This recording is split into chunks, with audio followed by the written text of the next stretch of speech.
Good evening and welcome, ladies and gentlemen, and I'm pleased to say some boys and girls in the audience too. My name's David Mann and I'm very proud to be your MC for the launch of the Victorian Mental Health Month, a most important launch indeed. And thank you for joining us online from across Victoria, in fact across Australia, and some international guests too.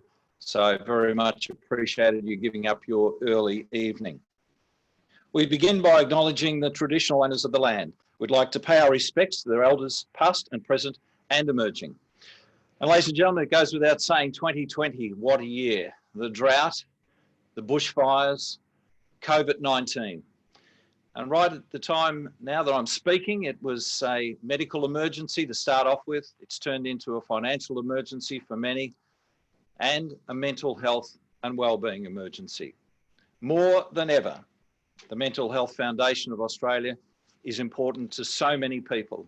So this launch is one to be positive, to be uplifting, and to have some great entertainment and some very, very special guests who have joined us this evening. For those of you around Australia, and in fact around the world, it is 6:30, daylight saving time, well, almost daylight saving time in Melbourne, Victoria, Australia. National Mental Health Month is an initiative of the Mental Health Foundation Australia, and it's to advocate for and raise awareness of Australian mental health. It's an important time where the Australian community comes together to raise awareness, hashtag mental health matters. The National Mental Health Month is unlike many other mental health awareness campaigns. It aims to bring us together in a nationwide conversation about mental health and maintain this high concentration on Australian mental health for the entire month of October. It's a big thing to ask, but most important. The Mental Health Month is a program that the MHFA is extremely proud of, and we intend to reach out to and educate as many Australians as possible to help reduce stigma and facilitate positive and non-judgmental discussions surrounding the important topic of mental health in this wonderful country of ours, Australia. Hashtag Let's Talk, with 1 in 5 Australians experiencing a mental health illness. It's hard to say, but I'll say it again. 1 in 5 Australians experiencing a mental health illness. It is a time we give mental health its due attention, and that is exactly what MHFA is wanting to achieve. Throughout this month of October, many events have been organised in each state of Australia, and I'm very proud to say that, each state and each territory, aiming to attract and unite Australians of all ages and backgrounds to raise awareness of the need for better mental health for us all. It's very simple. That's what we're trying to do. So please join us to celebrate Mental Health Foundation Australia's 90 years journey of promoting better mental health for us all. A journey of 1,000 miles begins with a single step. Mental Health Foundation Australia's journey began 90 years ago. It dawned in 1930 with just the founder and vision, which was to reach and impact Victoria. Now we have a presence in all states and changing lives for over 100,000 people throughout Australia. Our organisation's biggest initiative yet is our National Mental Health Month. Our month-long initiative is to advocate and raise awareness on Australian mental health. Our vision is to recharge and educate as many Australians as possible to help reduce stigma and facilitate positive and non-judgmental discussions surrounding the important topic of mental health in Australia.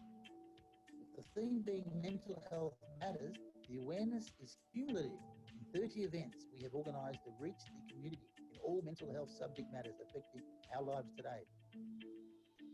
To further continue our journey of 1,000 miles, the Walk for Mental Health has transitioned from a Victoria-only walk to being a nationwide community walk, where anybody from anywhere in Australia can connect with us, walk with us virtually to spread the impact and awareness of mental health.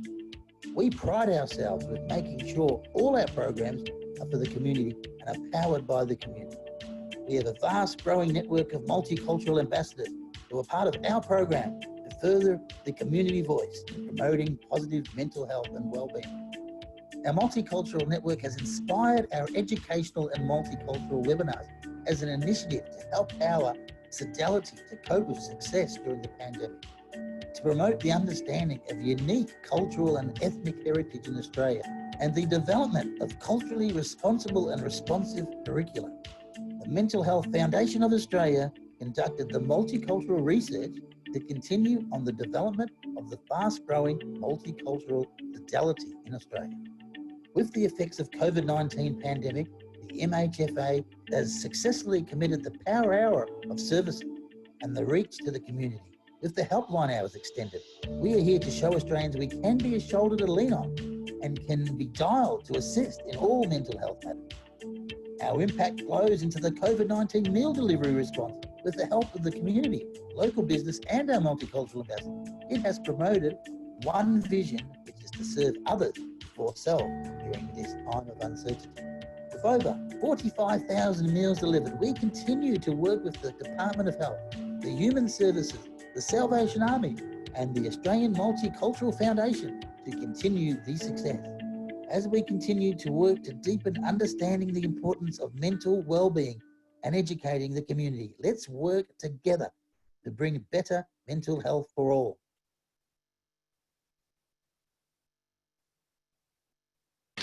There it is, a wonderful video, Mental Health Foundation Australia's 90-year journey, and it gives you the wonderful achievements of such an amazing organisation. As I said, tonight is a night to be positive, to celebrate a wonderful organisation and to help so many people. And our first entertainment is presented by Janaki. Now, Janaki is quite amazing. I've had the pleasure of meeting Janaki on a couple of occasions, and she's done some corporate work in Melbourne and received standing ovations. Janaki is age 10 and in year 5 at school, probably homeschooling right at the moment. She has won several prestigious awards, and Janaki also writes songs and performs violin and Indian classical music. A very, very talented young person who gives inspiration to so many. She has also taught herself the ukulele by watching, as you know, YouTube videos. Tonight, ladies and gentlemen, boys and girls, Janaki is presenting a solo performance on child abuse titled Help Me. Hi everyone, I'm Janaki. Thank you Mental Health Foundation for giving me the opportunity to perform again. Today I will be singing an original that I wrote about child abuse, so I hope you enjoy it.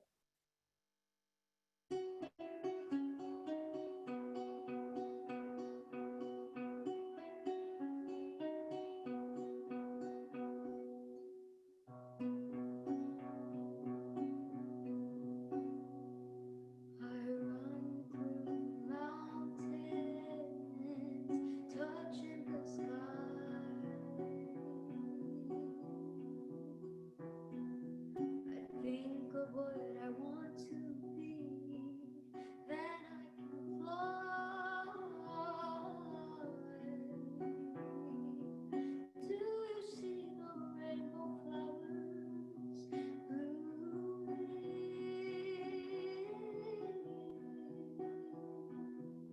Then I open my eyes and I hear you scream.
to comfort.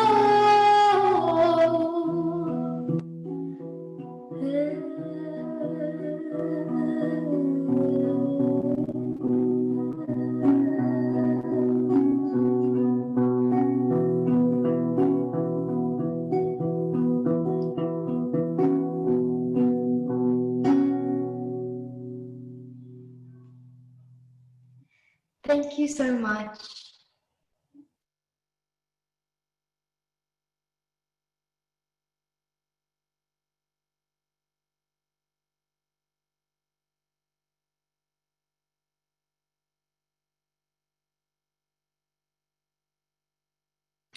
Thank you to Janaki. What an amazing young lady, and so beautifully put together with Help Me. And Janaki, continued success. We look forward to seeing you on the big stage as you grow in years and grow in talent. You're an amazing young person.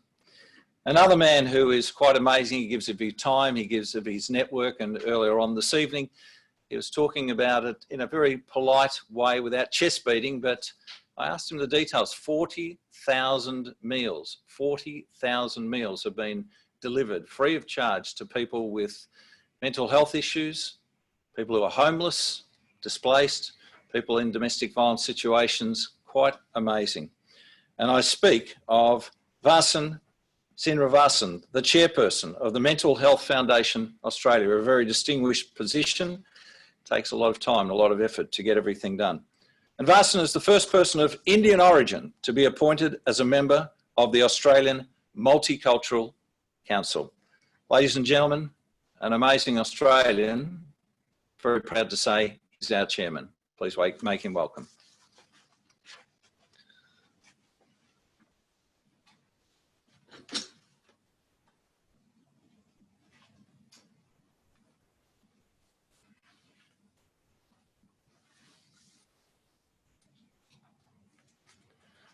Thank you, David. Good evening, all.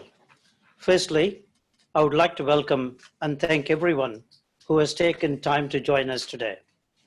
It's a very special event where we launch our National Mental Health Month Awareness Campaign in Victoria for 2020. I would like to take this opportunity to welcome all our special guests who are here with us today. Ms. Tresha Jennings, Ms. Georgie Kosia, MP, Dr. Katie Allen, MP, Mr. Mike Hutton Square, Ms. Irene Varins, Mr. Damien Ferry, Mr. Scott Sampson, and our Professor Bruce Tong. I thank you for accepting our invitation as we launch our exciting month ahead. I would also like to extend my thank you to our wonderful MC, Mr. David Mann. Let me begin by saying it's my absolute privilege to lead the oldest community-based mental health organization in Australia.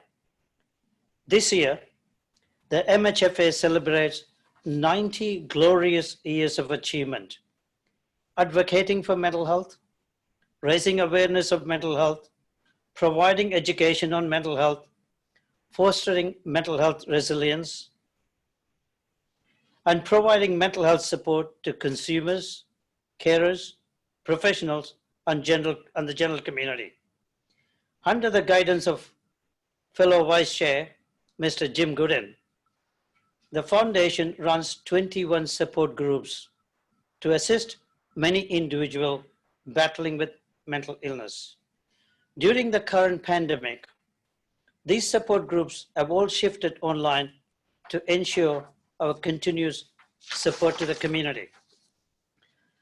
After many years of the Mental Health Foundation Australia hosting Mental Health Week and following our inaugural Victorian Mental Health Month in 2018, in 2019, the MHFA hosted a very successful National Mental Health Awareness Campaign, with more than 12,000 walkers having joined us at Albert Park Lake. Due to this success, our goal is to now continue to extend this awareness campaign to all states and territories of this wonderful nation of Australia. This year has been unlike anything anyone could have imagined.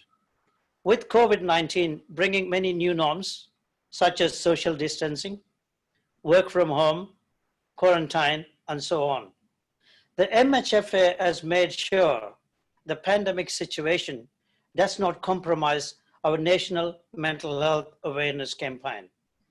We have organized various virtual events of many different aspects related to mental health.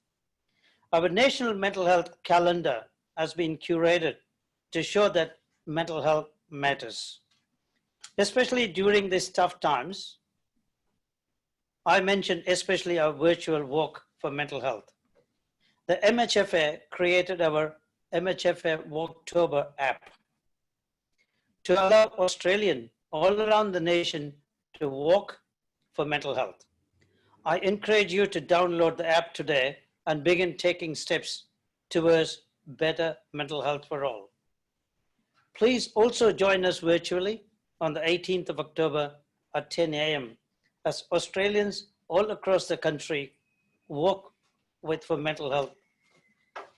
To facilitate the task of running all of these events, in 2018, the Foundation implemented our Australian Multicultural Ambassadors and Australian Youth Ambassadors programs, comprising of a dedicated network of volunteers across the nation, with the aim to reduce the stigma associated with the mental health issues within culturally and linguistically diverse communities, and generally within the Australian community. This year, our multicultural youth and ambassador program have grown particularly in Victoria, with over 1,000 ambassadors across the nation.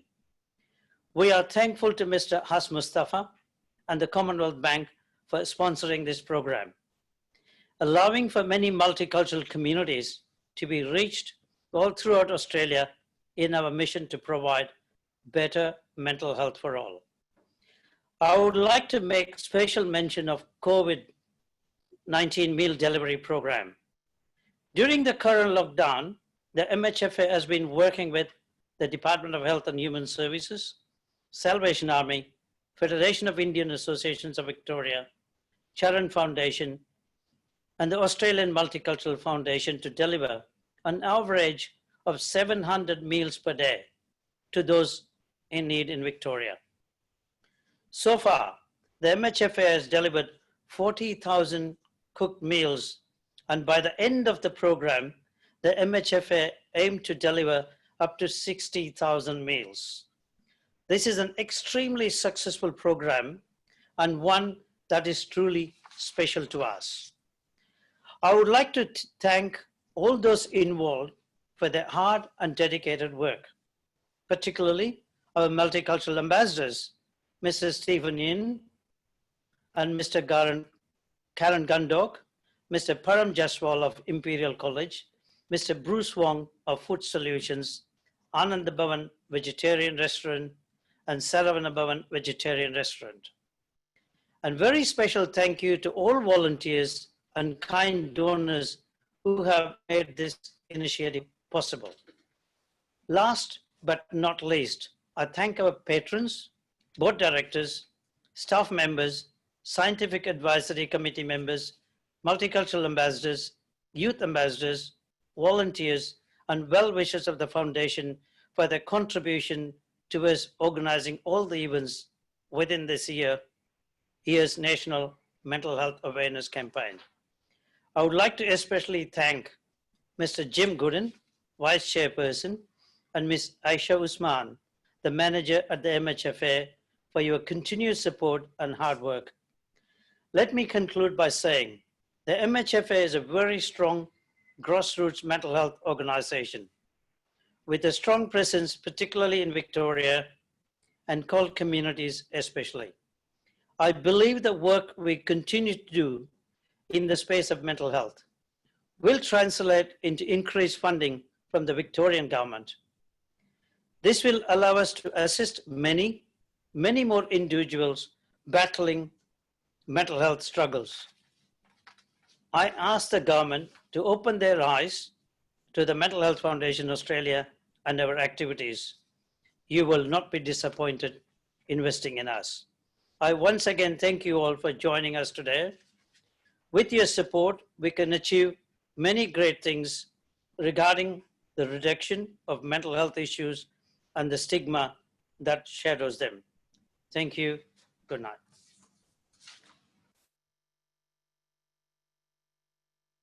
Ladies and gentlemen, it'll be shaking hands, but of course, in times of today, that's not happening. But to our chairman, Vasan Srinivasan, thank you, sir, for what you do. Thank you for those kind words. And certainly to the extended team, I say thank you. Today is the 1st of October, and I thought just as an exercise, I would obviously listen to 3AW, which I do, and then I would go through the papers of the day, social media, have a look at the television briefly, and have a chat to people. And on a continual basis, mental health and wellbeing was a topic that came up time and time again. Not often in the radio, the television, the press would it be a daily occurrence that would be spoken about, written about, or viewed, and certainly with all the social media. But it's something that's with us right now.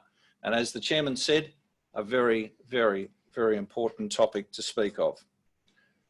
It's now my pleasure to introduce one of our distinguished guest speakers this evening, Ms. Treasure Jennings, the Mental Health Complaints Commissioner, for the official launch of Mental Health Month.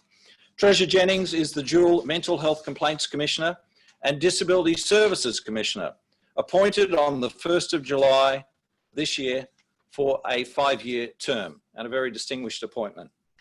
The two independent Victorian bodies share familiar functions and powers, including to safeguard rights, resolve complaints, and advise on systemic improvement.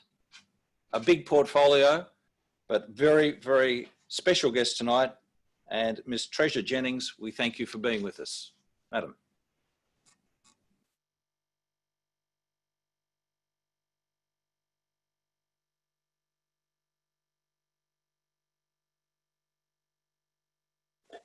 Sorry, I might start again. I'm not sure if you heard me. Thank you very much for inviting me to speak tonight and undertake the official launch of Mental Health Month. I too wish to pay my respects to the traditional custodians on the lands of which we gather.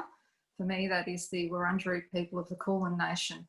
I'd also like to recognise anyone who may be with us tonight who has a mental health issue or has lived experience of mental health. I would also like to acknowledge the Chair, Vice Chair and Patron of Mental Health Foundation Australia and the Members of Parliament who are joining us this evening. It's true, I do have the privilege of being both Mental Health Complaints and Disability Services Commissioner for the past 3 months. And during that time, I've probably been on the steepest learning curve of my life, except probably from when I gave birth to twins about 27 years ago, although there are definitely some similarities in these two experiences. As a former ombudsman, I come from a background in complaints handling, upholding rights and safeguards and working with services to provide and service providers to continually learn and improve through the rich insights provided from those who come to my office to share their experiences. So tonight I wanted to talk a little on how the mental health system learns best from those who use it. Complaints to the Mental Health Complaints Commissioner about Victorian public mental health services represents the experiences of thousands of people each year. We know that learning from and working in partnership with consumers, carers and families is the key to making meaningful improvements, both to my own office and the mental health system more broadly. Firstly, we have to ask why people come to my office to complain. Or more to the point, why do they feel they can trust my team with the details of often deeply personal experiences and trauma? As our first principle, we treat consumers with respect, warmth and interest that establishes a basic human equity and is the opposite of shaming. The method to do this is a series of questions which have been designed by a broad group of people with lived experience of mental health issues and the mental health system as consumers. I describe this lived experience framework as like a kind of translating service that allows us to communicate in a way that is able to establish what went wrong, and what will rebuild trust for that person. At this point, only their truth and perceptions are important. People who complain about their experience with the mental health system are, or have been, going through a period of struggle. But they're also striving for a better experience or a better outcome next time. Our role is to capitalise on this and assist in rebuilding trust. Our second principle is to treat service providers with respect and fairness and use a collaborative approach to problem solving, which is the opposite of blaming. Notwithstanding that when services restrain people as a first resort or treat consumers contemptuously, this must be addressed. But a system that is willing to listen learns, and one which is in a state of defence is only entrenching their positions further. We need to have standards, principles and laws that ensure basic rights are protected. But it's my opinion that a system will never fulfil its aspirations for real change without the hearts and minds of the people that work within that system. A system that uses the least restrictive practices and truly promotes dignity as a fundamental right is a system made up of people who hold that value. I think it largely is made up of people who hold that value, but it doesn't mean it completely understands how the system looks from the consumer's perspective. There is, of course, a steadily growing number of research studies that support peer-led services and the inclusion of people with lived experience in supporting recovery. From the perspective of my office, if we are to promote trust in our own service and trust in the overarching system, we must empower and include consumers in the design of the process that my office uses, but also the way we design and create expectations around improvements within the services. It is my view that the stronger inclusion of the lived experience voice throughout services, the better the chance we have of shortening the distance between the types of services that we think will work and the ones that actually do work, include building those very fundamental features of mutual trust and shared responsibility, which are the bonding agents that hold this system to get together and make it work. Regardless of the sector, and I've worked in a number, legislative frameworks of safeguarding, principles of practice, and mandated processes don't guarantee inclusion of the consumer voice beyond therapeutic levels unless the service agent takes it upon itself to include them, or it does in fact become mandated. And I'm reminded about a discussion that I attended on revised mental health performance and accountability frameworks, which included discussion about the aspirations of eliminating restrictive interventions.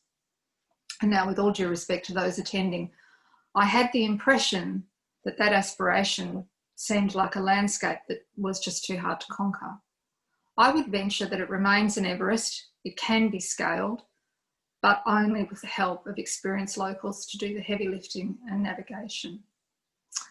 And to finalise my talk and to keep that analogy going, I'm going to give a quote by a gentleman called Kami Rita, who is a Sherpa with over 25 years of experience climbing Everest. And he's asked what he does to assist people to get into the top of the mountain. And he says, "I keep checking everyone's oxygen levels. And in the event of extreme weather, I make strategic decisions about whether we ascend or descend to avoid any developing situations in the mountains." And I'm sure the analogy there is not lost on anyone here tonight. Thank you very much for giving me the opportunity to share a few of my thoughts tonight, and I now open this most important event. Thank you. Thanks very, very much indeed for being a special guest this evening and launching the wonderful Mental Health Foundation Month. And I'll tell you what, as a little gesture, we have a beautiful, it's an engraved pen, Mental Health Foundation Australia, that we'll be sending to you with our friends from Australia Post. It's now my pleasure to introduce another special guest, and to each and every one of our guests this evening, thank you for giving up your time. It is really appreciated. And every single person who's speaking tonight has a schedule that only some of us could imagine, but the reality is, whatever you think, add about another 50%. It's now my pleasure to invite Ms. Georgie Crozier, MP, a shadow minister for a huge portfolio, and I should explain that. In 2014, Georgie was first appointed to the role of a shadow minister. Georgie Crozier's portfolio responsibilities included families and children, child protection, youth justice, early education and community services, the prevention of family violence and housing. Georgie Crozier was elected as the Liberal member for Southern Metropolitan Region at the 2010 state election and was subsequently appointed as the Parliamentary Secretary for Health. A former nurse and midwife, Georgie completed her nurse training at the wonderful Alfred Hospital, followed by midwifery training at the magnificent Royal Women's Hospital. And aren't we so lucky to have wonderful hospitals, wonderful facilities that right across this state look after people's mental health and well-being. And to have a shadow minister who actually knows the portfolio so well, we are blessed. Ladies and gentlemen, please welcome Ms. Georgie Crozier, MP. David, thank you so much for that really wonderfully warm introduction, and I'm so delighted to be able to join you all this evening on this Zoom, this virtual wonderful launch that the Mental Health Commissioner has just done, and the opening of this really very important initiative. And to Vasam, Srinivasan, to David, to all of the distinguished guests, and I know that there are a number of my parliamentary colleagues on this Zoom, Dr. Katie Allen, my good friend, and also Cindy McLeish, who is the Shadow Minister for Education here in Victoria. I don't know that there are any other MPs. If I've missed out on anyone, my apologies. But to all of you, it is a really great honour to be able to be joining with you this evening. And I say that because as I'm stepping in the role from another colleague who is actually the Shadow Minister for Mental Health, Emma Keeley, there is a great intersection with the health portfolio that I do have the responsibility for in the opposition here in Victoria. And as has been said, mental health doesn't discriminate. 1 in 5 Australians are affected by mental health. And those of you in Victoria who are joining us this evening will understand that 2020 has been an extraordinarily challenging year for every single Victorian. First with the bushfires earlier in the year, where although it didn't impact all of us, it certainly impacted those local communities in Gippsland and in the northern parts of Victoria, but every single Victorian was, as every single Australian actually, watched those bushfires that ravaged so many parts of not only this state, but other states. And that really did have a huge toll on some of those communities. And I know that I was speaking with professionals and locals and our local colleagues who were doing everything they could to support people at that time. And of course, we've had COVID-19, and under that situation, under this situation, which is affecting every single Victorian, as we all know, and indeed so many people right around the world, what has happened here in relation to the mental health aspects are really profound. And they're going to be, I believe, very significant, not just in the short to medium term, but in the longer term. And so the efforts what the Mental Health Foundation are doing, and I've got to say that that wonderful performance by Janaki early on was just so beautiful, and to think that she is our future at that young age, giving such a beautiful performance. We do have to support our young. There is just a lot of young who've been very severely impacted. And I think the awareness that what is happening around every aspect of mental health and what the foundation is doing to reduce that stigma, to encourage people to come forward, the awareness campaigns that you are all putting forward is just tremendous. And to think that you are doing so much other work that is supporting people in need, the vulnerable, the delivery of all those thousands and thousands of meals is quite an achievement. But it goes deeper than that, because it's that connective component that you are doing. You are reaching out to those vulnerable people. And what I think what we are seeing with COVID is the impact to so many, the dislocation, the social dislocation, the isolation, the helplessness. These are impacts of mental health that many people have never experienced before. And I think they are the real challenges that we are going to have. So I'm delighted that the support of all governments are there to support our communities at this really important time. So to what you are doing in the campaign awareness and what you've achieved last year reaching out and having those wonderful campaigns that went right around the country are quite extraordinary.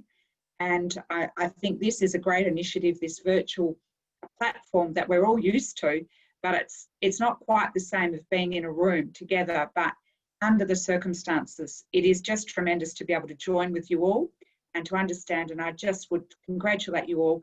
I wish you well with the campaign, and I look forward to doing whatever I can along with my colleagues. As you all said, it is a collective that we do need to support one another through these challenging times. And with your efforts, I'm sure that we can. Thank you so much.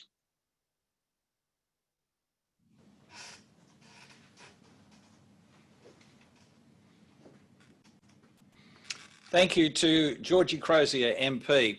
And I've got to admit, with all the technical wizardry of the world, we hope that you're receiving everything very clearly and seeing and hearing all our special guests. We here cannot, we're in Chapel Street, we cannot hear the audio, but I'll certainly look forward to seeing the presentation later on. But to everyone, a very special thank you for what you're saying. And also to Georgie, I know that she will love this. There it is. I feel like Sale of the Century. It's a lovely pen, and I should open up the box there. Beautiful wooden engraved pen. Mental Health Foundation Australia. Now it's my pleasure to introduce another very special guest, and it's not often when I'm emceeing that each and every guest is so relevant to the cause and such an expert in their field. And I now invite Dr. Katie Allen, MP, the member for Higgins. Now, Katie is very committed to ensuring everyone has the opportunity to access excellent education, healthcare, and infrastructure. As a doctor of paediatrics at the Royal Children's Hospital, Katie has dedicated her career to helping others and improving their quality of life. And it's amazing, the Royal Children's Hospital, I love getting mentioned in whenever I can. And there's a Dr. Olivia Wells, who's working there, a very good friend of mine. She said, she just started her career as a doctor, but said it's the most unbelievable hospital, the most wonderful people to work with. And when you're helping young ones and you see them get better, wow, what a job. Dr. Katie is now committed to using her professional experience to advocate for the growth and development of her local community. Ladies and gentlemen, another very special guest who is so prestigious within her career. Please make welcome Dr. Katie Allen, MP.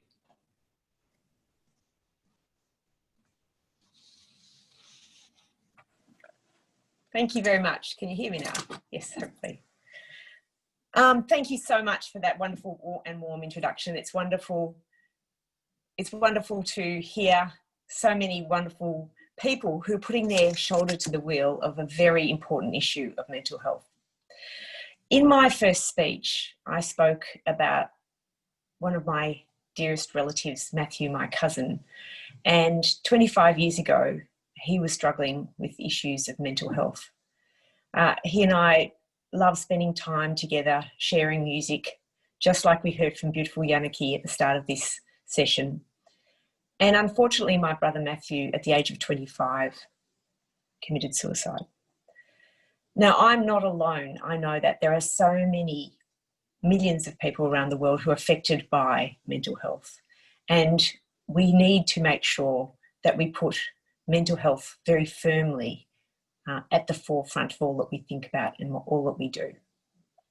And what I would like to say is that we are very, very fortunate to have fantastic organisations like the Victorian Mental Health Month launch that's being launched today, but also the Victorian Mental Health Foundation Australia. Now, I have to say this is actually in Paran, in Chapel Street, so it is part of Higgins.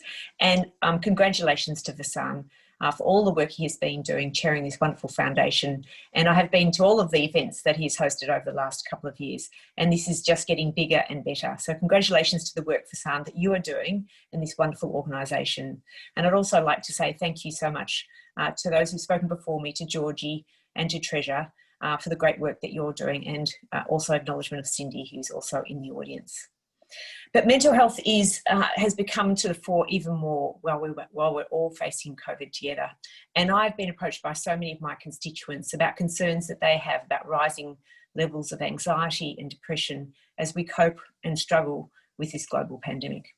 But what I would say is the Morrison government, the federal Morrison government, has made significant commitment to a raft of funding. It's one of the largest investments in mental health in the history of this country. So $5.1 billion has been committed in 2019-2020 to mental health.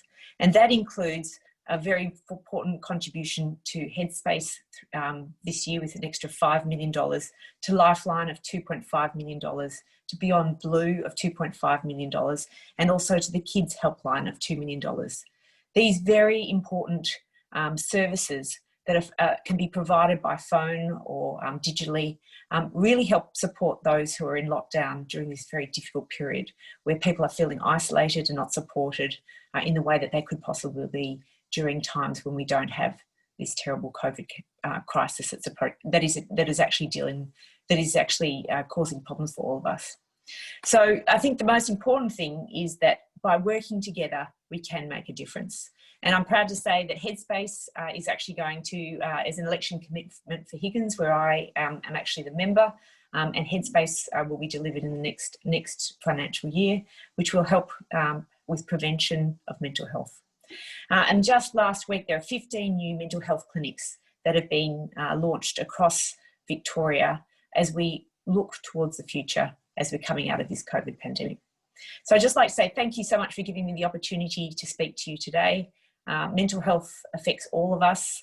It's all about connecting with each other, accessing the services that are important for those who are struggling. And if you are someone who is struggling, do realise that there is always help at the end of the line, or go and see your doctor. Lifeline, Beyond Blue, Kids Helpline, they're all there to support you and to make sure that you can have the most positive experience possible. Thank you so much, and congratulations. Thank you to Dr. Katie Allen, MP, and Dr. Allen, I know that you'll cherish this and certainly use it. It's a wonderful pen. Right now, it's my pleasure to keep things moving, and I thank everybody who has joined us from across Melbourne, Victoria, Australia, and other parts of the world for our keynote address at this very important launch. And I speak of Emeritus Professor Bruce Tong, who is the very proud patron of Mental Health Foundation Australia. Professor Tong's CV is extensive and it is well worthwhile reading. But I know the professor said simply, David, just introduce me. No, we'll give a few credits.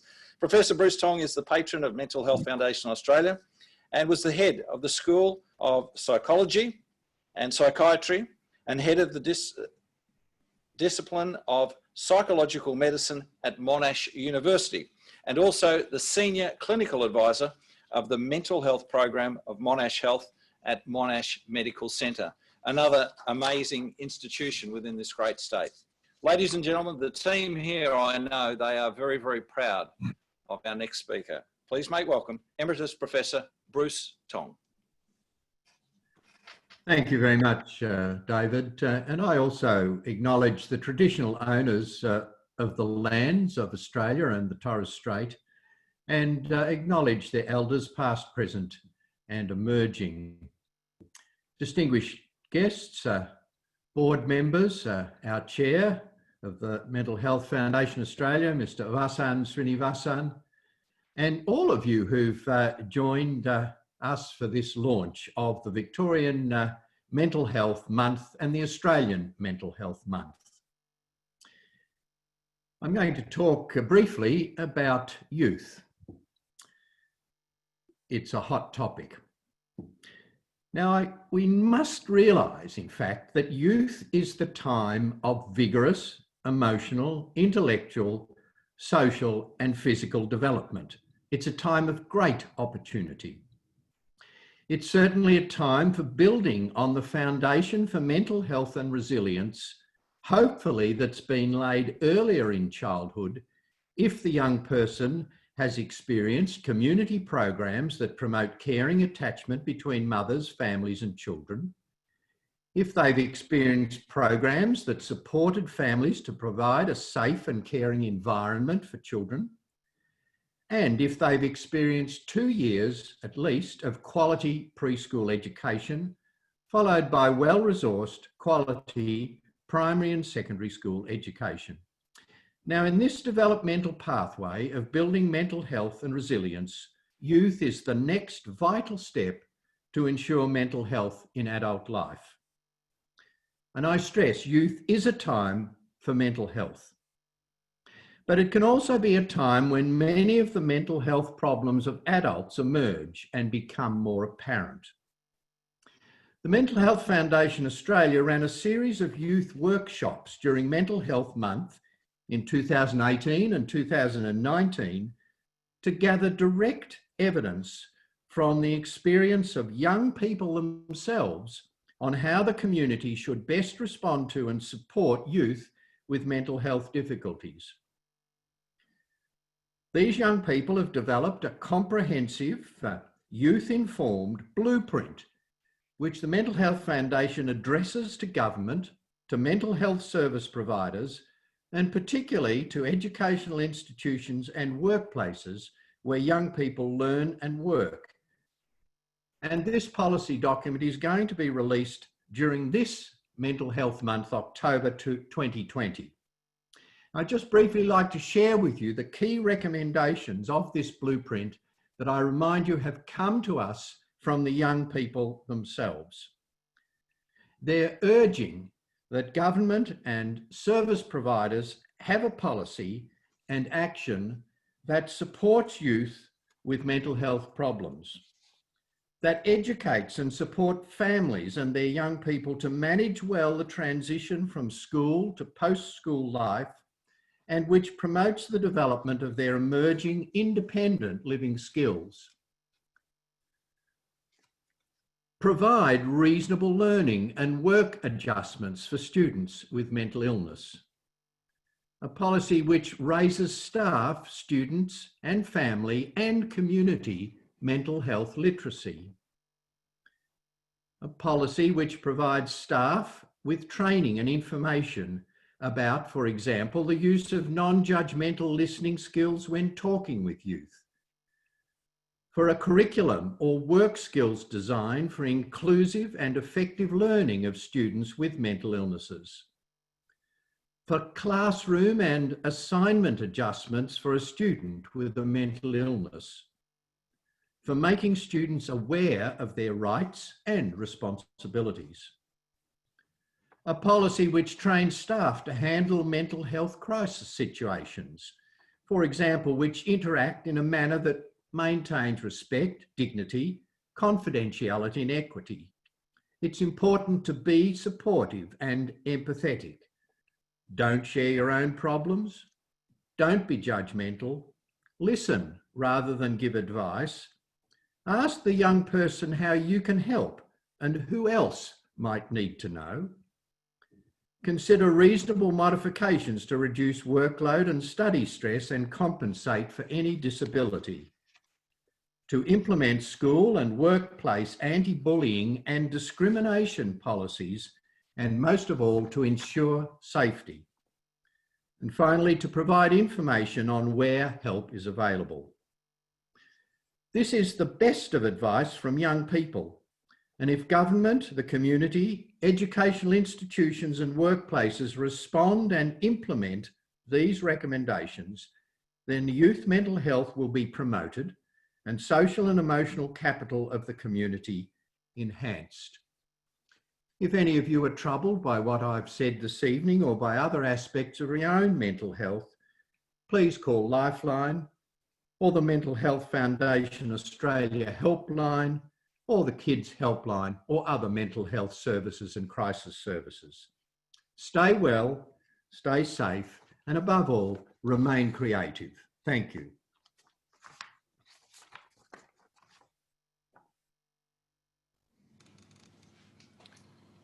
Thank you to Emeritus Professor Bruce Tong, and a very proud patron of the Mental Health Foundation Australia.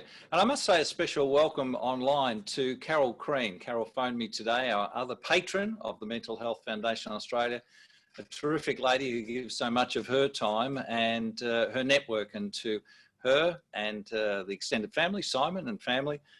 Thank you for your call today. It was lovely to know that you'll be with us this evening.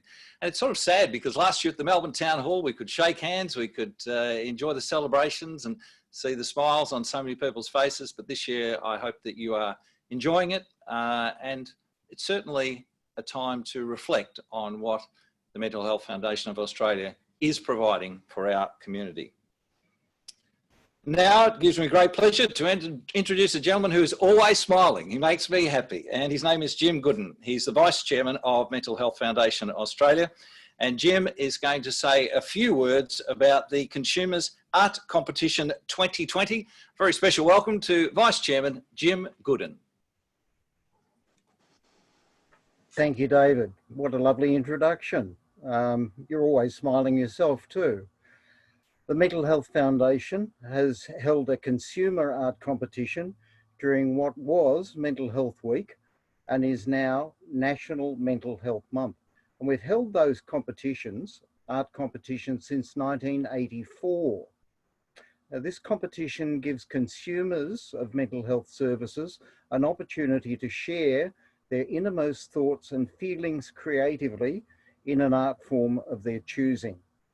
Judges look at artistic skills. They also look for an uplifting message about the challenges the artist has faced and their lived experience. This is a very courageous thing for these artists to put on display so publicly, and we are very proud of them for doing that.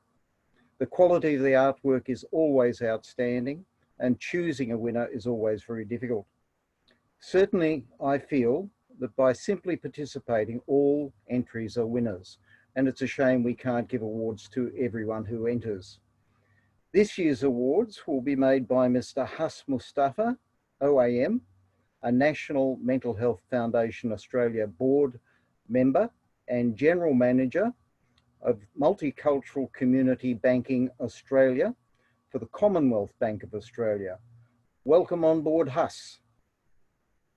Hello, Jim, and thank you so much for that very generous introduction. And I must say, what a great privilege and an honour to be able to announce tonight's winners of our art competition. I would firstly like to thank all those that have actually entered our art competition. And the first prize, which is a $500 prize together with a trophy, goes to Adrian McIlrae for his wonderful piece of art named One Butterfly. So congratulations, Adrian. That's fantastic. You've certainly made us all very, very proud, and your prize will be coming to you very shortly. In terms of our second prize goes to Hussein Lin for her artwork named Be Your Sunshine, Sunflowers. And that comes with a $250 second prize together with a trophy. So Hussein, congratulations, well done.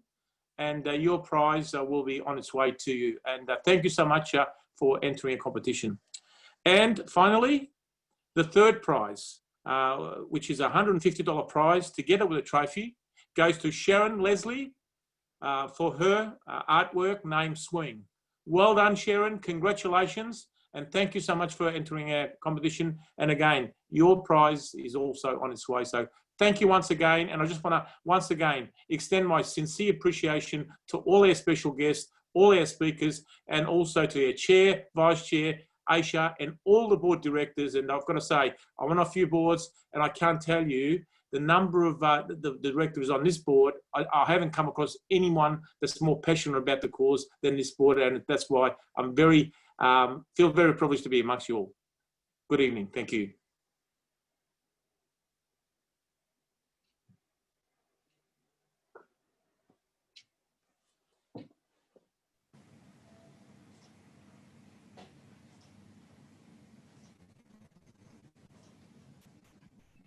Thank you to Jim Gooden, our Vice Chairman, and to Huss Mustafa. And congratulations to all the winners too. Absolutely fabulous prizes and terrific creations. Now, it's always important to have a corporate supporter, and if you can pick one of the most respected corporate supporters, businesses in Australia, Australian Unity is certainly one of those. It's now my pleasure to invite Mike Hutton-Squire, the Executive General Manager, Health Services, Australian Unity Independent and Assisted Living. Mike Hutton-Squire joined Australian Unity in 2009 and became Executive General Manager of Health Services in 2018.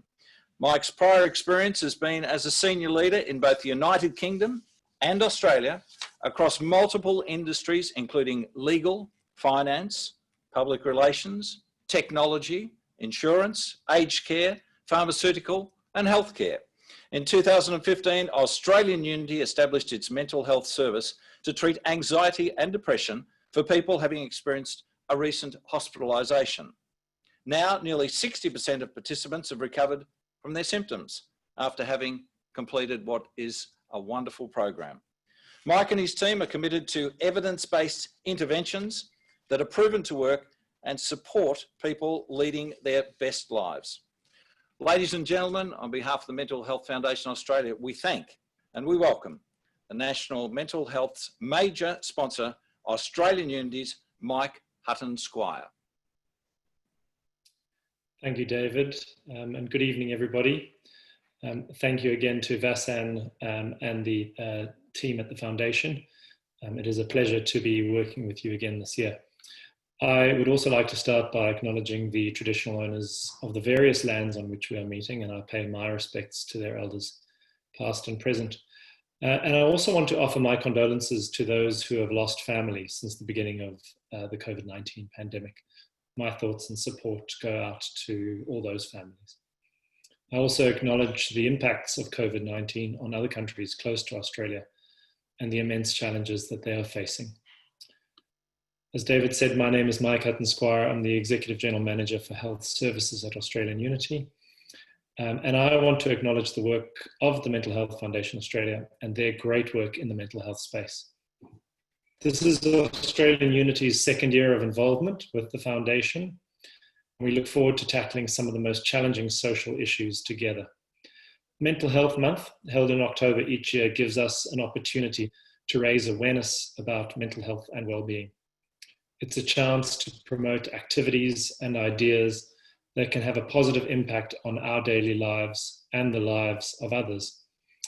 And as you're all aware, Australia is one of the most culturally diverse nations in the world. With a significant proportion of Australia's population born overseas, it's crucial we provide services and programs specifically tailored to meet the mental health needs of our culturally and linguistically diverse communities. Organisations such as the Mental Health Foundation Australia are working to address shortcomings in research programs and services for culturally and linguistically diverse Australians. But there is also more work we need to do to close the gap between Indigenous and non-Indigenous Australians and improve mental health and well-being of all Aboriginal and Torres Strait Islander Australians. Aboriginal people experience a suicide rate that is double the non-Indigenous rate. And so as a nation, we need to improve our efforts to address these inequalities and not just close the gap, but exceed the gap. In terms of this year, the outbreak of COVID-19 will likely have long-term and profound impacts on Australians' health and well-being. According to the Royal Australian College of General Practice, antidepressant prescriptions have increased by 30% year on year. And despite the severe economic impact felt by the pandemic, it is perhaps the mental health impact that will be felt much greater and for much longer. Diverse community needs, Indigenous needs, and now pandemic challenges are the mental health issues that the Foundation and Australian Unity are facing into. And for a long time, Australian Unity has recognised the importance of high quality mental health support services. In 2015, after we conducted a global search, we adopted the UK's National Health Service model of low intensity behavioural therapy, called the Improving Access to Psychological Therapies program. We worked with Flinders University to contextualise it to the Australian market, and adapt it for our more acute clients that we knew where most participants would be entering our programs, having recently been discharged from a hospital. The program is directly addressing the challenges with increased healthcare utilization by enabling people to recover in their home and stay recovered. Results from our intervention, which is called MindStep, have shown encouraging results and have been published in a peer-reviewed journal as evidence that the intervention delivers recovery rates of nearly 60% of all participants that go through the program. The MindStep program's evidence of success is important in the Australian healthcare context because it provides linkage between primary care and acute care. A national model of stepped care between the various settings is needed to ensure Australians don't bounce in and out of the healthcare system, but that they develop skills for self-management of their mental health that will last their own lifetime. Furthermore, lived experience and evidence-based interventions are crucial in ensuring public and private health dollars are appropriately utilised and that low-value care is removed. Australian Unity is also demonstrating its ongoing commitment to the mental health and well-being of Aboriginal Australians and communities through its recent investment into the development of a variant of our MindStep program called Healing Minds. Healing Minds is an initiative that is jointly developed by Australian Unity's Indigenous Services and Remedy Healthcare divisions and leverages our existing experience in mental health services and Aboriginal care. Australian Unity established the Indigenous Services business in 2018 to provide culturally appropriate care and to develop improved services for Aboriginal and Torres Strait Islander communities. The Healing Minds program commenced in July 2020, and it will be rigorously analysed to determine the improvements it is delivering for mental health in Indigenous people. Furthermore, we also plan to adapt the program for culturally and linguistically diverse communities and to respond to the growing needs for mental health support that are proven to work. In closing, Mental Health Month is an important opportunity to raise awareness about the impacts of mental ill health and the range of supports available that can improve someone's sense of well-being. I am committed to ensuring that we develop and continue to innovate new ways for people to access and receive effective treatments that work to alleviate their mental health symptoms. This is especially true for culturally and linguistically diverse communities and Indigenous communities who we know are at higher risk for mental health concerns. We must maintain a focus on adopting services and programs that are grounded in evidence and have long-lasting, meaningful impact to people's mental health. We commit to work with the Foundation to identify service gaps and develop culturally appropriate mental health services for these communities. And this is an exciting and important partnership that can add value to what we do as individual organisations. And I thank the Mental Health Foundation Australia for their unwavering commitment to improving better mental health for all Australians. Thank you.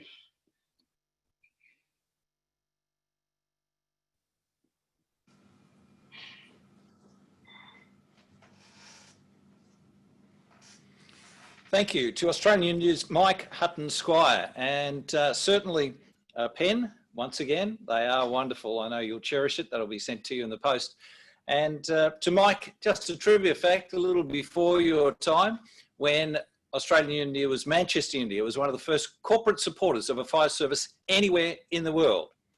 You lead the way, Australian Unity. You led the way when you were Manchester Unity. And the trivia fact is that the then Managing Director Murray Campbell and the Marketing Manager Bruce McTaggart and the Chief Fire Officer of the Metropolitan Fire Brigade, Jeff Gottfredson, they saw this thing in America called a smoke alarm. Smoke detector, some people say. It was brought back to Australia by the then Chief Fire Officer of the MFB, and people said, oh, it's a funny little thing with a battery in it. What's that going to do? And Australian Unity, on every fire truck, they had Manchester Unity, proudly supporting fire awareness.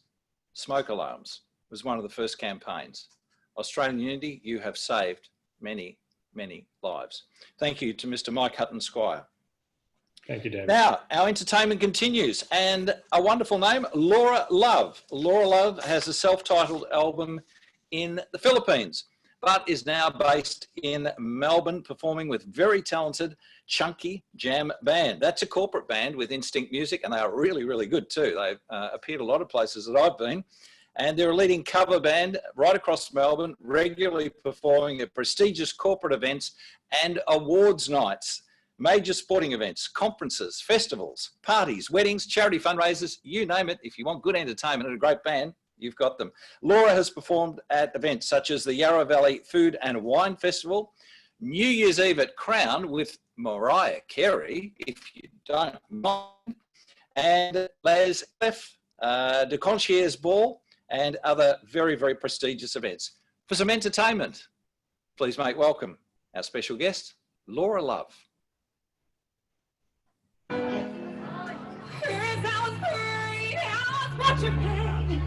Thinking I could never learn without you on the side. And I spent so many days thinking how you did me wrong, and I'd be strong. And darling, how to go on and turn your back from my screen. I just walked in to find you here, and I look upon your face. I should have changed that people love. I should have made you pay. If I have known you for 1 second, you'd be back to your bottom break. Don't now go. Walk out the door. Just turn around now. Cause you're now welcome anymore. When you wanna try to break me with your body, do you think I'd come on? Do you think I'm laid out and died? Oh, no, not on. I will survive. Oh, as long as I had a love, I know that line. I got all my life to live. I got all my life to give. I will survive. Come on, sing. I will survive. Hey, hey. Come on, man. Try to hear everybody. Come on. Hey. We might as well make this a party song. Are you okay? Come on. It's your calls trying to have not fall apart. Just trying to hard to make a breathe that's on my breath from you. And it's been so many days just feeling sorry for myself. I used to cry. Right now, hold my head up higher to bring somebody new. Count up that change of new love that's gone with you. And so you thought we should put it in and just expect me to be free. Well, now I'm saving, I'm not loving, but someone is loving me. I'm not going free. Walk out the door. Right around now. Cause you know I'm coming close. But you wanna try to break me with your vibe. Do you think I'd crumble? Do you think I'll learn all and die? And know why not? What? I'll survive.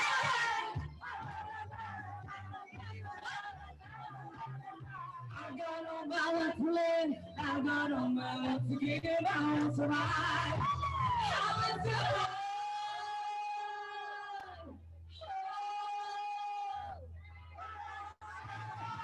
Walk out the door.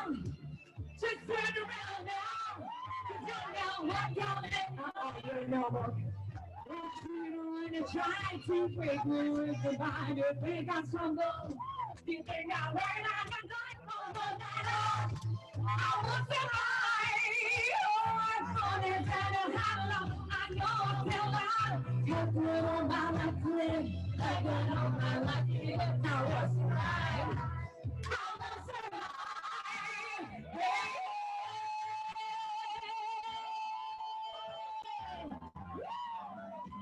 Follow me. Follow me. Hey. Hey.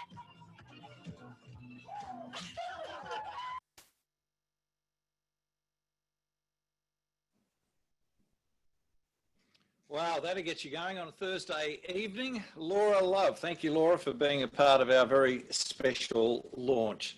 It's now my pleasure to invite Irene Verens, the Manager of Mental Wellbeing at Vic Health, another wonderful organisation, and Dr. Sandra DeMayo, who is very much a part of that organisation, heading it up and very proud of his team.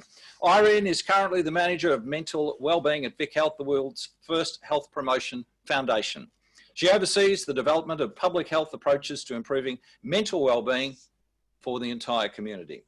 This involves driving research, program and partnerships to build knowledge about what works to simply improve health. To do this, Irene draws on her previous experience in education, local government, community, and the arts to help inform a new public health. And Irene has provided advice on advancing mental wellbeing to organisations, including the World Health Organisation, the Melbourne Lord Mayor's Charitable Foundation, Movember, and various government departments. A wealth of experience. It goes without saying we're so lucky to have Vic Health as one of the great partners of the Mental Health Foundation Australia. Ladies and gentlemen, please welcome another National Mental Health Month sponsor, Vic Health's manager, Ms. Irene Verens. Thank you very much, David. And we are very happy to be part of the Mental Health Foundation's celebrations and events. Before I begin, I too would like to acknowledge the traditional owners of the many lands upon which we meet tonight and pay my respects to elders past and present and those who are emerging leaders in our midst. We hope there are many. I would also like to acknowledge the parliamentarians, the dignitaries on this meeting, and also in particular the leadership of the Mental Health Foundation, Vassan, Bruce, and others. You're doing a fantastic job. We would like to congratulate you most certainly for your unwavering commitment to keeping mental health on our radar. The burden of mental ill health is significant and not decreasing. Despite a major increase in treatment availability and uptake, this has not reduced the prevalence or impact of mental health conditions in almost 25 years. And indeed, the prevalence of these conditions appears to be increasing, particularly, as was mentioned earlier, among young people, and particularly as the result of the pandemic. Vic Health recently surveyed 2,000 Victorians about their health and wellbeing during the first lockdown, and what we found was this. Almost 1 in 4 Victorians didn't feel socially connected to others, and this was up from 1 in 10 before the pandemic in February 2020. 1 in 6 were worried about being able to afford to put food on the table, and 2 in 5 were less physically active in the first lockdown than they were in February. Many Victorians were already fighting an uphill battle before the pandemic hit, but now they're facing even greater challenges when it comes to putting food on the table, keeping active and staying connected to others in their community. These are all precursors to mental health conditions. In this time of great health challenge, it's important to address the urgent needs of our communities, and Vic Health has done this by supporting local agencies such as sports clubs, leagues, arts organisations, community gardens, theatre and community groups, as they are the social key to the coronavirus recovery. And it's also important to look ahead beyond coronavirus and the pandemic and towards the building blocks that will strengthen our individual and collective mental wellbeing and prevent mental illness and promote resilience into the future. To this end, Vic Health recently completed a review of the strongest evidence on the primary prevention of mental health conditions and illness. The evidence review asked the following 2 questions. Can mental health conditions be prevented? Can this be achieved through primary prevention activity? The answer to both of these questions was yes. According to recent burden of disease studies, at least 21% of the burden of disability and premature death associated with mental health conditions is preventable. The evidence review found that it is impossible to prevent the onset of mental health conditions by reducing people's exposure to risk factors and increasing their exposure to protective factors. There are a considerable number of protective factors for mental health conditions, with major risk factors including child maltreatment, for example, family violence, bullying, racism, loneliness and social isolation, and poverty. The current evidence shows that primary prevention requires a multimodal approach that targets multiple factors in the settings in which people live, learn, work, play, and age. Such a large proportion of mental health conditions commence in childhood and also adolescence and early adult life. And it's important also to implement primary prevention initiatives early in life. The challenge now as we move into a very impacted world because of the pandemic is that we must continue to hold the line on using evidence-based initiatives to scale across the population. We must continue to build the emerging evidence base around what works to prevent mental illness and what works to promote mental health and well-being. And we must ensure that we do this with equity and inclusion at the fore so that not one of us is left behind.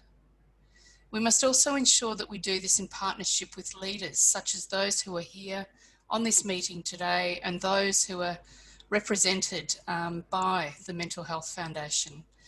The Ambassador Program run by the Mental Health Foundation is unrivaled, and we have great respect for that program and the many individuals within it.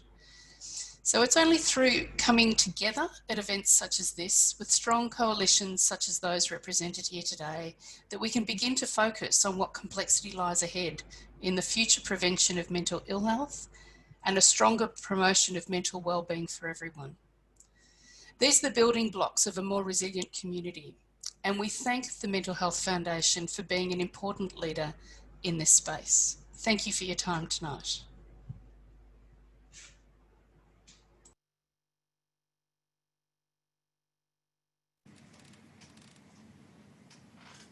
Thank you to Vic Health's manager, Miss Irene Verens, and thank you very much for your sponsorship. And as a token of our appreciation, we'll pop one of those in the mail to you, and I'm sure you will enjoy using the pen.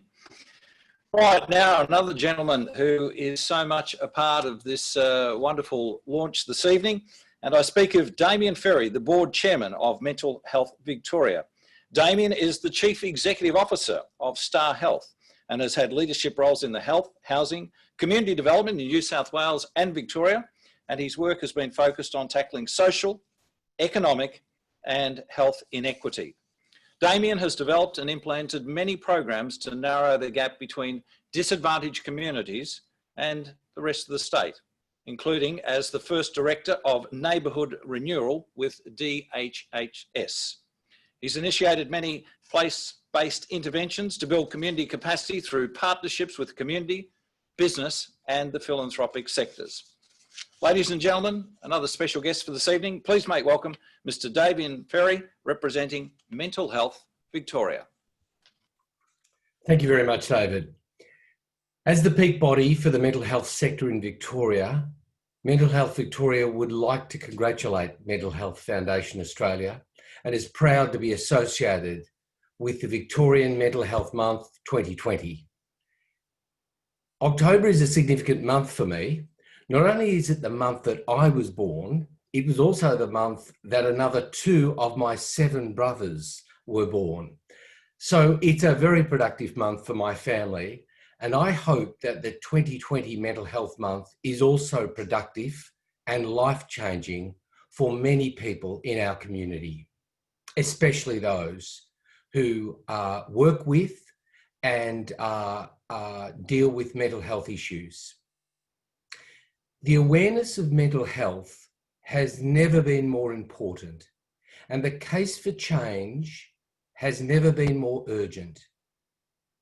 In our report, Saving Lives, Saving Money, we noted the impact of chronic underinvestment in Victoria's mental health system over a number of decades and identified significant economic and population gains if the system was appropriately resourced to meet the needs of all Victorians. The COVID-19 pandemic has further exposed the fractures and gaps in Victoria's flailing mental health system. However, while these are trying times, the mental health of all Victorians, there is immense opportunity and promise on the horizon. We look forward collaboratively to working with especially the state government as we await the outcomes of the Royal Commission, but also many organisations and community organisations like those that I'm associated with to build not only a succinct and coherent integrated system built around the needs of individuals, but also one which builds a compassionate and kind environment and society in which those who require the support of mental health providers get the support they need. Thank you, and here's to a productive Mental Health Month 2020.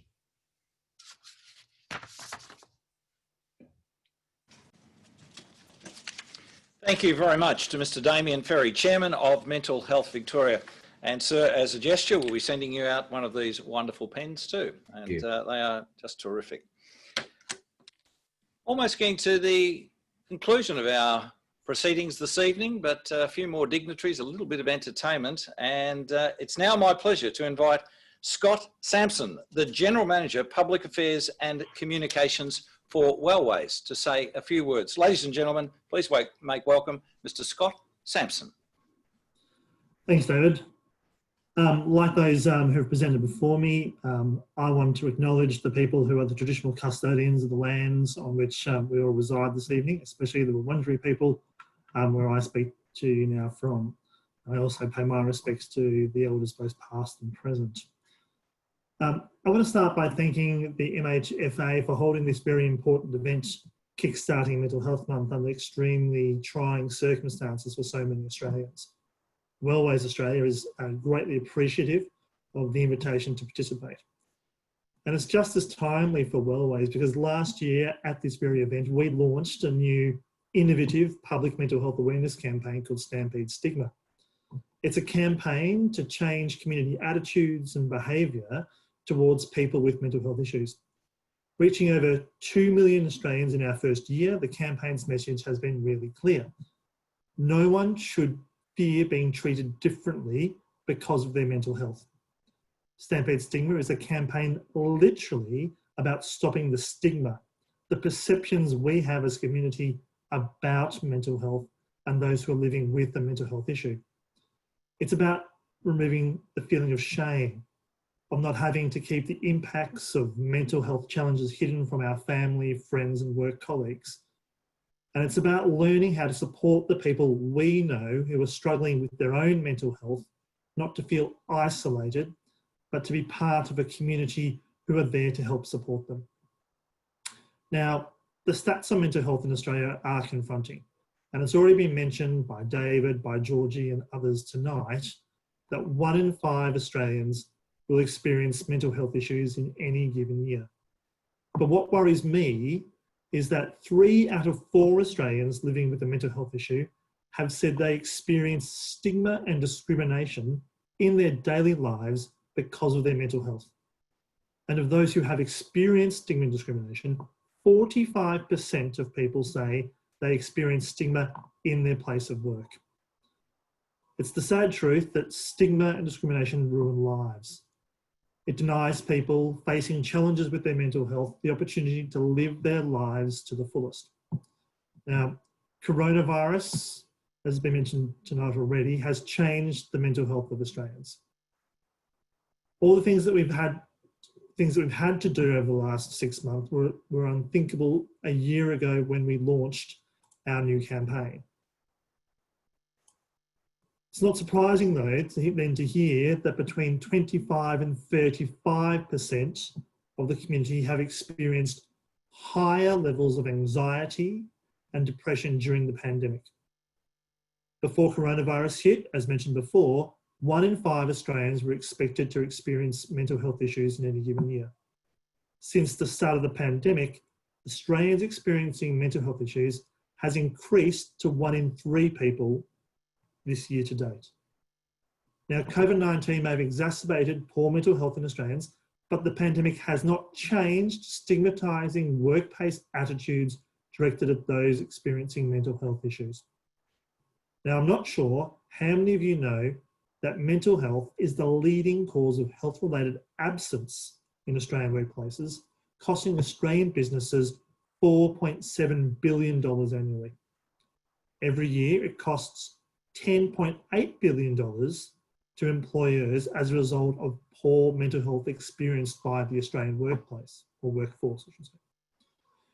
This is also seen in reduced productivity due to poor mental health, which costs employers $6.1 billion annually. And employees with job-related stress and mental health issues are absent from work on average of almost 11 weeks a year. Now, here's my last stat for tonight, David, and then I'll be able to hand it back to you.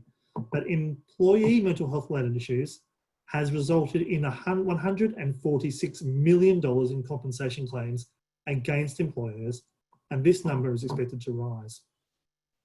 If we can reduce the stigma and discrimination around mental health, then Australians with a lived experience of mental health issues will feel more supported in the community, in their jobs, and while at work. And so what I can say is that that's why such a campaign like Stampede Stigma is so important. Through Stampede Stigma, we want to change the attitudes of governments and our elected representatives like Georgie and Katie. Change the attitudes in the workplace. We want to change the attitudes of government and young people, and we want to change the attitudes in communities to mental health. So everyone watching this evening can help us all achieve these changes. As an individual, you can sign up to support Stampede Stigma. If you're an employer, you can publicly support Stampede Stigma across your organisation. We appreciate that you do support so many other campaigns and programs, particularly those run by the MHFA. So, like so many of our speakers tonight, I encourage you all to talk about mental health with your family and friends, but especially I encourage you to talk about mental health with your work colleagues. Now, if you'd like to learn more, sign up to Stampede Stigma. I encourage you to visit our website, stampedestigma.org. And finally, David, thanks to the MHFA and all that you do, and really appreciate the opportunity to speak to you all tonight. Thank you.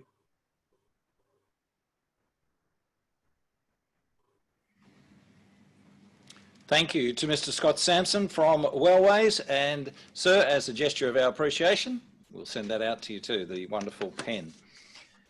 It's now my pleasure to welcome back Jim Gooden, the Vice Chairman of the Mental Health Foundation Australia, to say a few words about the inaugural Australian Young Writers Creative Writing Competition. And I know he's particularly proud of this, so over to you, Jim Gooden. Thank you, David. I am indeed very, very proud of this competition. Since 1992, the Mental Health Foundation has held an essay competition for school students during Mental Health Week. They are asked to produce any form of writing that gives a positive and insightful understanding of mental health. It may be from their own experience, family experience, or the experience of a significant other. Now, during National Mental Health Month, we give awards to students in every state and territory across Australia. And that's unique to this year. So this is the inaugural year in what is now a National Young Writers Creative Writing Competition.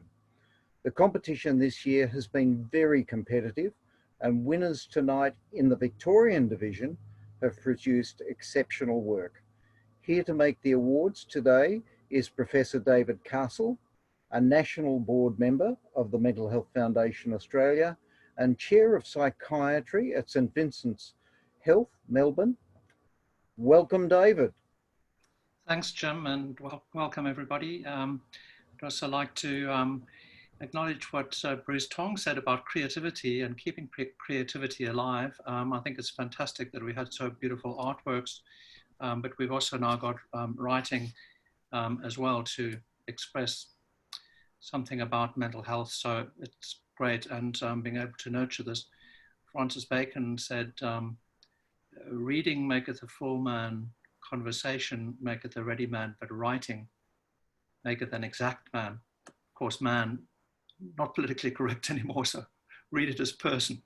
But I think that the fact that we have such extraordinary good interest in writing and such fabulous entrance into this competition is just so heartwarming and encouraging for the future.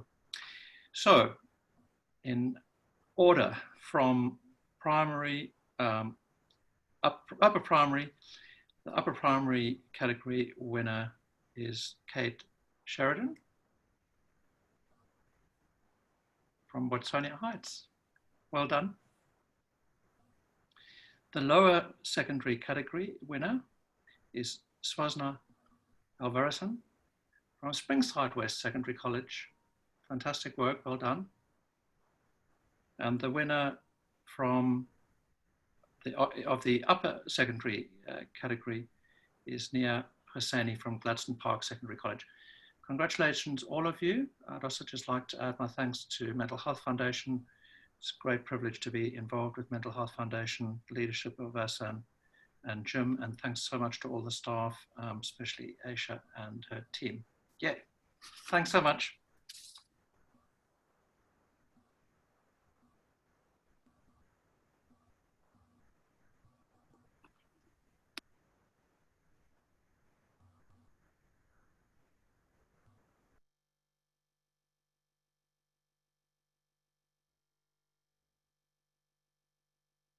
And now our final entertainment for this evening is provided by the Bollywood Dance School Australia. Now, I must let everybody know this was filmed early in February. So you may think, oh, hang on, none of the masks, none of the face shields, none of the social distancing. No, it was filmed pre-COVID.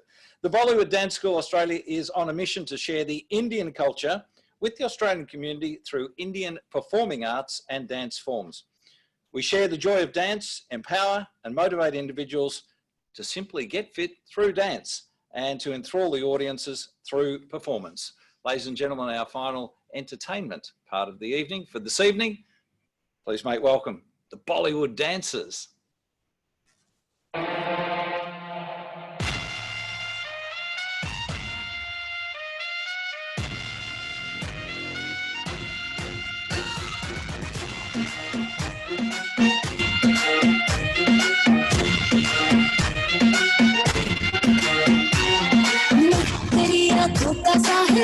तेरे दिल के ही काबिल तू मुसाफिर मैं तेरी मंजिल इश्क का दरिया है बहता डूब जा तुझसे है कहता आ मेरी बाहों में आके मिल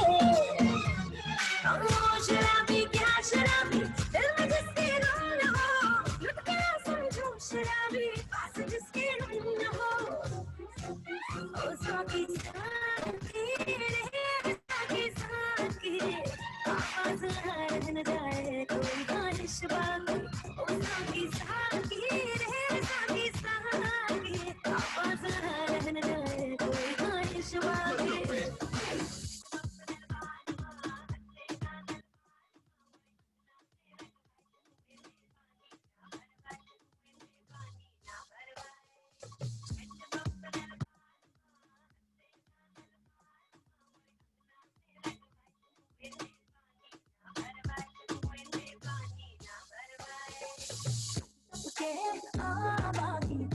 के जा बाकी तुझ पे नजरों लोग हो गई मेरी हो गई बहुत बुरी तेरी मेरी अदिते क्लोज है मेरे heart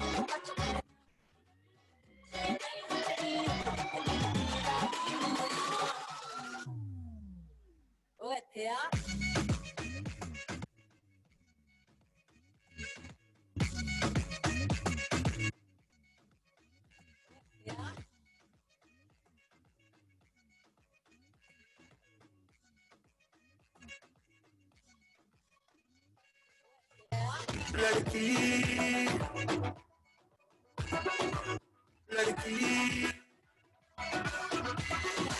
I'm coming like a future high, honey. I'm coming like a future, how do you do? High, honey. I'm coming like a future, how do you do? Smile risky. High to be the badki shahar ki ladki.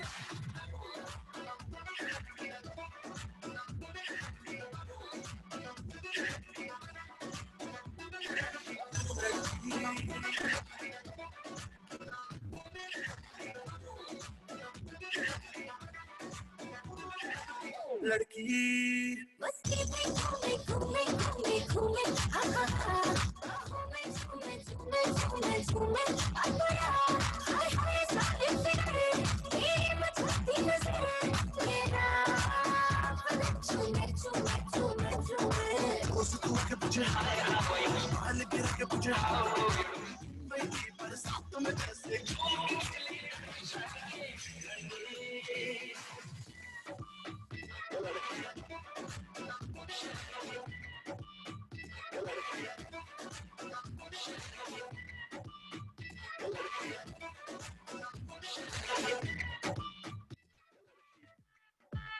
तेरी mummy की जय क्या चीज बनाई दूध पे जैसे आई हूँ मलाई चिटी चिटी बैंग बैंग चिटी कलाई तेरी आग लगा दे जैसे दिया सलाई मैं इंटरनेशनल पर गाना मेरा तू है सेक्सी बाकी है सोसो मैं तेरा काका तू मेरी कोको गर्मी कितनी तुझ में रोटी खाती तू किस आटे की हाथ लगाओ देखे ऐसे जैसे काटेगी ये लड़की पागल है पागल है पागल है पागल है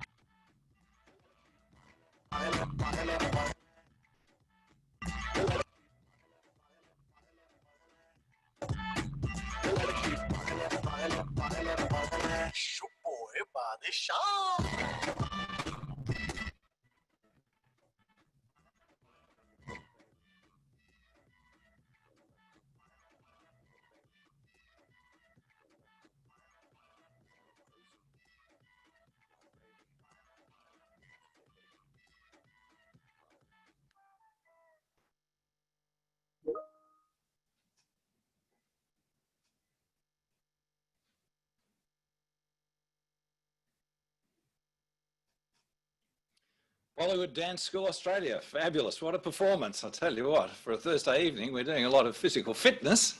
That's wonderful. Now, ladies and gentlemen, to wrap up proceedings, it's my pleasure to welcome another gentleman who gives so much of his time. He's one of our directors of the Mental Health Foundation Australia to propose a vote of thanks to the very special people this evening. Please welcome Director Daryl Williams.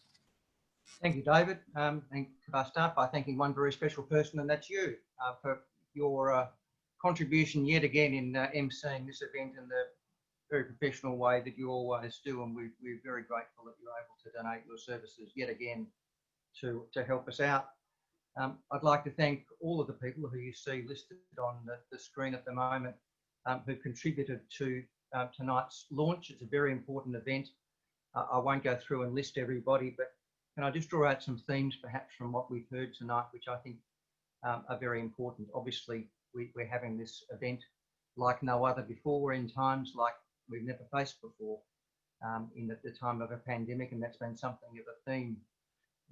We've heard a lot about the need to do what we do based on evidence, and I think that's something that we at the Foundation have always supported, and we've heard several messages tonight talking about evidence-based work and value for money work. While that might seem to be something that's that cheapens what we do, it's in fact very important that all of the resources that we use in the support of mental health are well used. That's something we support. That's something that we've heard from people like Mike Hutton-Squire and the outstanding work that Australian Unity is doing. And we've heard from Irene Behrens at Vic Health about the research that's being done.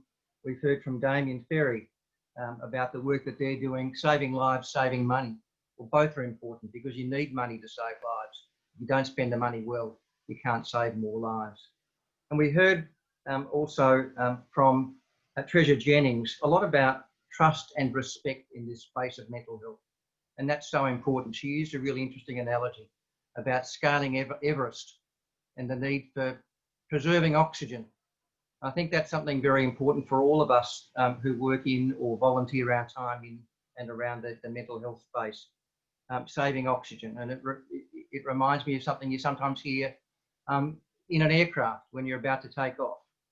Remember as well, those of us in this space, that in order to help others, sometimes you've got to save yourself first. Don't be afraid to pull on the oxygen mask yourself. If that means asking for help yourself, don't be afraid to do it. That enables you to help others. So thank you to everybody who's contributed tonight. Thanks to our fabulous entertainers, Janaki, Laura Love, the Bollywood Dance School. Thanks to all of our speakers. Thanks to Vasan and Jim, who are showing incredible leadership as always in this organisation. Thanks to Aisha Usman, who's the manager working behind the scenes, and her team bringing this event together.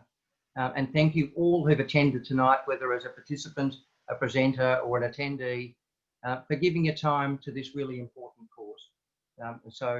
I do hope that as you go on your way tonight, you might well just think that you've done something worthwhile and yet there's so much more to do. So thank you very much.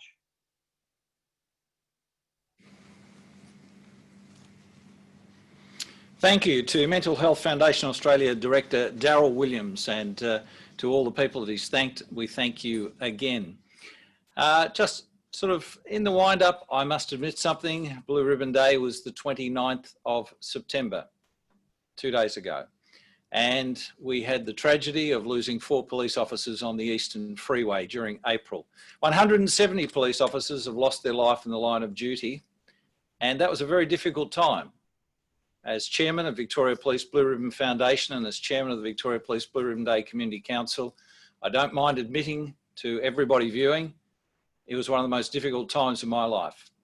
And in a mental health and wellbeing space, people help me get through it and will help me to continually get through it. But for families, for friends, for associates to have something like Mental Health Foundation Australia around, it means so much. So ladies and gentlemen, thank you very much for being a part of Victoria Mental Health Month launch. And I suppose this is what we've all got to do now. If we're, the curfew is now being lifted, but for me and for the team here, I thank all the team members who have put this together, to all our speakers. Should have taken the glasses off, put that back on. And ladies and gentlemen, please continued luck, health and happiness to each and every one of you. Thank you for being a part of a very special organisation and an evening launch. Thank you and good night.